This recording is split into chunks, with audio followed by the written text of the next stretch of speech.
소네트강 24강 2번 단글의 제목으로 가장 적절한 것 우리 얘기를 해볼 건데 이 글은 뭐에 관한 글이냐면 바로 사진술에 관한 이야기야. 사진술에 관한 이야기인데 그런데 이 단락은 크게 두 개의 부분으로 나누어져. 이렇게 하늘색 부분과 뒤에 주황색 부분이 있는데 하늘색 부분은 초기에 있어서의 어떤 사진술의 특징에 대해서 쭉 설명을 하고 그 다음에 이 사진술이 시간이 지남에 대해 어떤 발달하게 된 거야. 진화하게 된 거지. 자, 그래서 처음과 달리 어떤 부분에 있어서 발전하게 되었는지에 대한 내용이 바로 뒷부분에 나온다라고 하겠다. 자, 그래서 이거 뭐 사실 빈칸 문제로 충분히 나올 수 있다.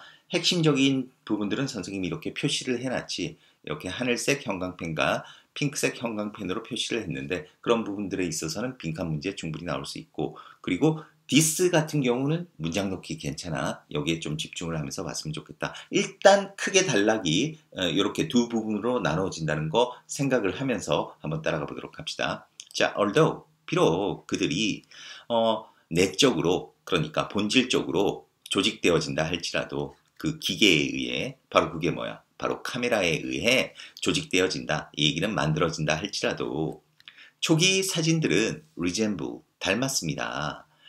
drawings and paintings, 소묘와 회화를 닮았습니다. 자, 부사절 들어가지? 왜냐하면 그것들이 depicted the world, 그 사진들이겠지? 사진들이 세상을 묘사했기 때문에 뭐에 따라서? 바로 선원근법을 따라서 세상을 묘사했기 때문에 바로 소묘와 그 회화를 닮았습니다. 이렇게 얘기가 되네. 자, 여기서 이 they, 역행대명사지, 역행대명사. 사실 they가 가리키는 게 그 초기 사진들이다, 사진들.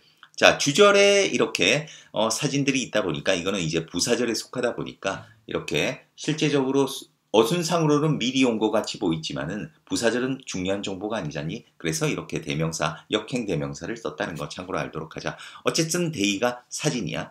자, 그러니까 이 얘기를 간단하게 정리하면 이 얘기다. 초기 사진들은 뭐를 닮았다고? 바로 소묘와 회화를 닮았대. 그 얘기는 그림을 닮았다는 거야. 그림하고 비슷하다는 거야. 그 이유가 뭐냐? 그들이 세상을 묘사하기 때문이래. 자, 말 그대로 세상을 그림과 같이 그렇게 묘사한다는 거지. 뭐에 따라서? 바로 선원근법을 따라. 그냥 간단하게 해서 선원근법은 이렇게 생각하면 돼. 멀리 있는 거는 어떻게 그리니? 작게 그리고 가까운 거는 이렇게 크게 그리지. 예를 들어서 선이 이렇게 있어. 원근법이. 그래서 멀리 있는 거는 멀리 있으니까 여기 작게 그리고 여기 같은 공이라고 하면 가까이 있는 거는 이 선을 따라서 요만큼 이렇게 그리는 이런 게 이제 선원근법이야. 말 그대로 이제 멀리 있는 거는 작게 그리고 가까운 거는 크게 그린다. 그러한 법칙에 따라서 세상을 묘사했기 때문에 이 얘기는 바꿔 말하면 무슨 얘기냐면 그림이 선원근법을 이용해서 그림을 그리잖아. 그러니까 그림과 마찬가지로 그렇게 세상을 묘사하기 때문에 바로 소묘와 회화를 닮았다. 이렇게 얘기를 한 거지. 자, 이게 초기 사진의 특징이야. 그러면 초기 사진의 특징은 뭐야? 바로 그림하고 유사한 거야. 자, 계속 갈게. The camera obscurer was popular. 자, 카메라의 암상자는 왜? 카메라 안에 그 빛이 들어가면 안 되니까 아주 옛날 카메라를 보면 왜 어둡게 이렇게 막 청같이 쳐놓은 게 있어. 바로 그 카메라 암상자다. 그러한 카메라 암상자는 was popular. 인기 있었습니다. 화가들에게 인기 있었습니다. 왜냐하면 그것이 자동적으로 modified 그 한 장면을 수정했기 때문에 자, 뭐에 의해서 수정을 하느냐? 바로 compressing form 그 형태를 압축시키는 것에 의해 그리고 emphasizing 그 tonal mass 하면 그게 색의 질량을 강조함에 의해 자, 뭐에 따라서? 바로 서구의 회화 기준에 따라서 형태들을 압축하고 그리고 어떤 색의 질량을 강조하는 것에 의하여 그렇게 하는 것에 의하여 장면을 이렇게 변형시켰기 때문에 자동적으로 변형시켰기 때문에 화가들에게도 인기가 있었다는 거지. 자, 쉽게 얘기할게. 화가들에게 왜 인기가 있었니? 화가들이 그림 그리는 거하고 똑같은 방식으로 카메라가 그 장면을 묘사해줬기 때문이야. 그러니까 형태를 압축한다는 게 바로 이 얘기지. 형태를 압축한다는 게 바로 선의 원근법을 따랐다는 거야. 멀리 있는 것은 작게, 가까운 거는 크게. 바로 이 얘기야. 그리고 색의 질량을 강조했다는 건 뭐냐 하면 멀리 있는 것은 아마 좀 이렇게 희미하게 색칠하고 가까운 것은 좀 진하게 색칠하겠지. 바로 그 얘기야. 이게 다 뭐에 따라서 그렸다는 거야? 바로 선원근법을 따라서 세상을 묘사했다는 거하고 같은 맥락인 거지. 그러니까 위에 한 얘기를 좀 더 구체적으로 얘기를 한 거다. 자, 그러면서 카메라는 was not designed. 디자인되지 않았습니다. 뭐로써? 어떤 혁신적인 장치로서 디자인된 것은 아니다. 어떤 장치? 바로 새로운 방식의, 그러니까 새롭게 보는 방식을 촉발시키는, 새롭게 보는 방식을 불러일으키는 그러한 혁신적인 장치로서 디자인된 것이 아니다. 그것이 아니라 나데이 법비지 바로 카메라는 was evolved, 진화되었습니다. 그러니까 발달되었습니다. 뭐 하도록? 미리 정해진 모습을 만들어내도록. 그런데 미리 정해진 모습은 took into consideration, take into consideration, 뭐뭐를 고려하다지? 그러한 미리 정해진 모습은 고려했습니다. 뭐를? 바로 formulas, 어떤 공식과 절차를. 자, 이 공식과 절차가 뭐냐? 서치에서 들어가지. 뭐와 같은? 구도, 각도, 그 다음에 관점, 그 다음에 빛의 질, 그리고 소재의 선택과 같은 그러한 공식과 절차를 고려한 그런 미리 정해진 모습을 만들어내도록 발달되었다는 거야. 자, 이것도 사실 뭐 복잡한 말 같지만 똑같은 얘기야. 무슨 얘기야? 미리 정해진 모습을 만들어낸다. 이게 뭐지? 바로 그림이 만들어내는 그러한 모습을 만들어내도록 발달이 됐다는 거지. 그래서 여기서 말하는 이런 뭐 공식과 그 다음에 절차 있잖아. 이게 다 그림에서 이제 적용되는 그런 공식과 절차잖아. 바로 구도라든지 각도라든지 뭐 그 다음 관점, 그 다음 빛의 질, 그리고 소재 선택 이런 것들 다 쉽게 얘기해가지고 그림하고 다 유사했다. 그러니까 회화에서 적용되는 그러한 똑같은 공식과 절차들을 이용해가지고 만들어지는 그러한 미리 정해진 모습을 만들어내도록 발달되었다. 바로 이 얘기가 되겠다. 자, 그래서 what was being represented, 표현되어지고 있는 것은 어떻게? remained, 바뀌지 않은 채로 남았습니다. 자, 변화되지 않은 채로 남았다. 그러니까 표현되어지고 있는 것은 바로 그림하고 똑같이 그러한 방식으로 그대로 나타냈다는 거야. 그 모습들을. 자, 그런데 이것은 바로 앞문장이야. 표현되어지고 있는 것이 변하지 않은 채로 남아있다라는 이 사실이 does not diminish, 감소시키지 않습니다. 그 카메라의 중요성을. 자, 뭐에 있어서? 그 이미지를 defining, 뚜렷하게 묘사하는 데 있어서, 표시하는 데 있어서. 보통 이제 define 하면 우리가 일반적으로 정의하다 이런 뜻으로 쓰이지만은 이제 이미지를 이렇게 목적으로 둘 때는 보통 이제 그 윤곽을 나타내다, 분명하게 표시하다 이런 뜻으로 쓰인다. 그러니까 이미지를 아주 정확하게 묘사하는 데 있어서의 카메라의 중요성을 감소시키지는 않았대.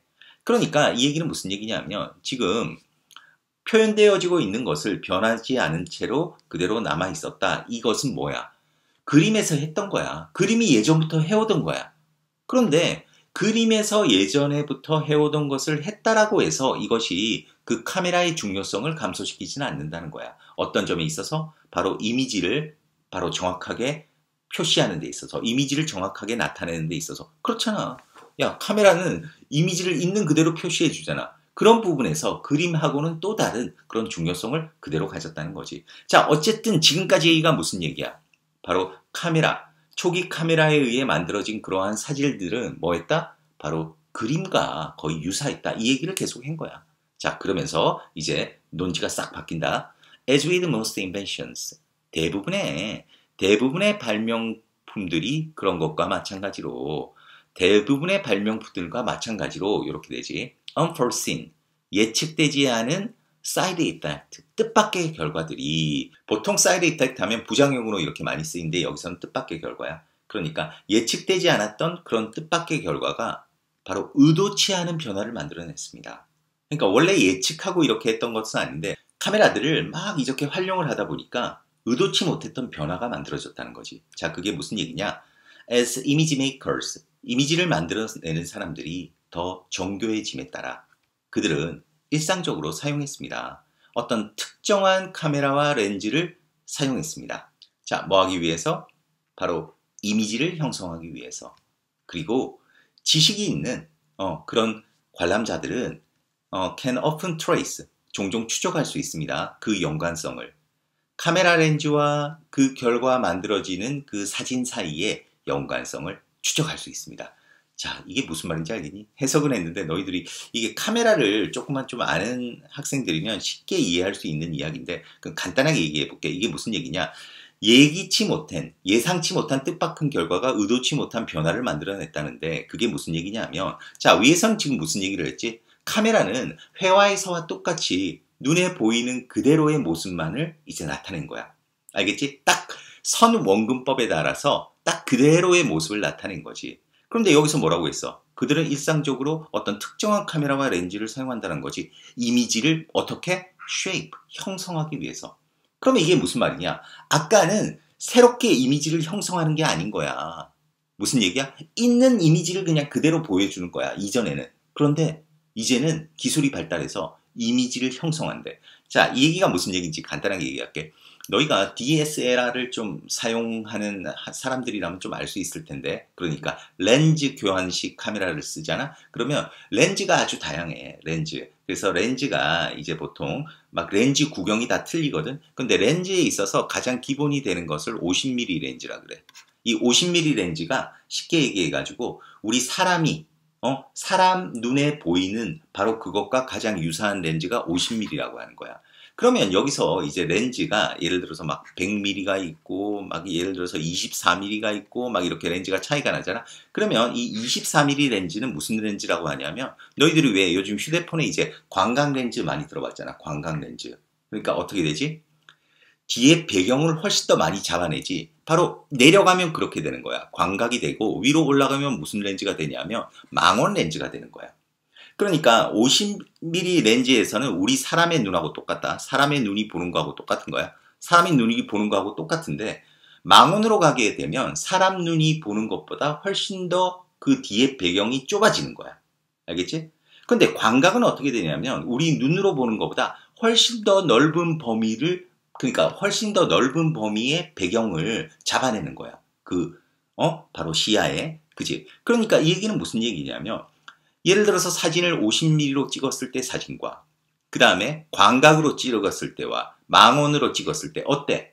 그러니까 다 같은 자리에서 그 피사체하고 사진을 찍는 사람하고 거리는 똑같은데 이 렌즈를 사용함에 의해서 그 나타내는 그 실제적으로 사진으로 표현되는 것이 완전히 달라지게 됐다는 거지. 그게 바로 이미지를 형성한다. 여기서 이런 표시를 한 거야. 그래서 여기서 뒤에서 뭐 지식 있는 관람객들은 추적할 수 있다고 있잖아. 이 얘기는 무슨 얘기냐면 딱 사진을 보고 아 이거는 광각 몇 미리 가지고 찍었구나. 아 이거는 망원 렌즈를 가지고 찍은 것 같아. 이렇게 추적할 수 있다 이 얘기지. 무슨 얘기인지 알겠지? 그러니까 이제 이게 왜 혁신이냐? 이전에는 뭐라고 했어? 말 그대로 여기서 얘기하면 눈에 보이는 것만을 찍었다는 거야. 그러니까 예전에는 50mm 렌즈로만 찍었다고 보면 돼. 그런데 이제 막 이제 사람들이 우연치 못하게 뭐 광각 렌즈 찍어보고 망원 렌즈를 하던 중에 이렇게 이런 렌즈들을 이용하면 이미지 자체가 바뀌는구나. 그거를 알아내게 됐다는 것. 바로 그 얘기를 하고 있다고 하겠다. 자, 그래서 답은 그러니까 뭐가 되니? 바로 사진술의 혁명.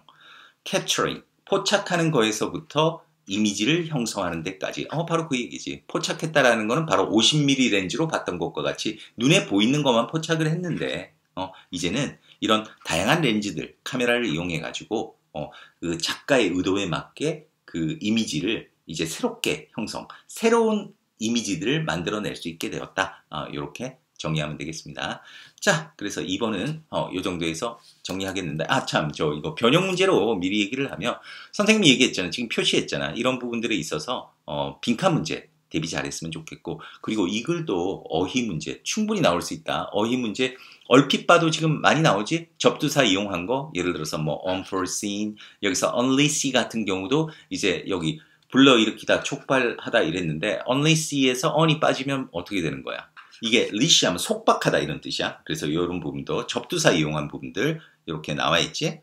그 다음에 여기 unintentional, 의도적이지 않은 변화. 이걸 갖다가 이제 예를 들어서 intentional 이렇게 바꿀 수도 있잖니. 그래서 일단 빈칸 대비 잘 하고 그리고 어휘 문제는 선생님이 빈칸에 나올 수 있다라고 했던 이런 표시되어 있는 부분들 거기에 조금 집중하면서 공부한다면 그렇게 어렵지는 않을 것입니다.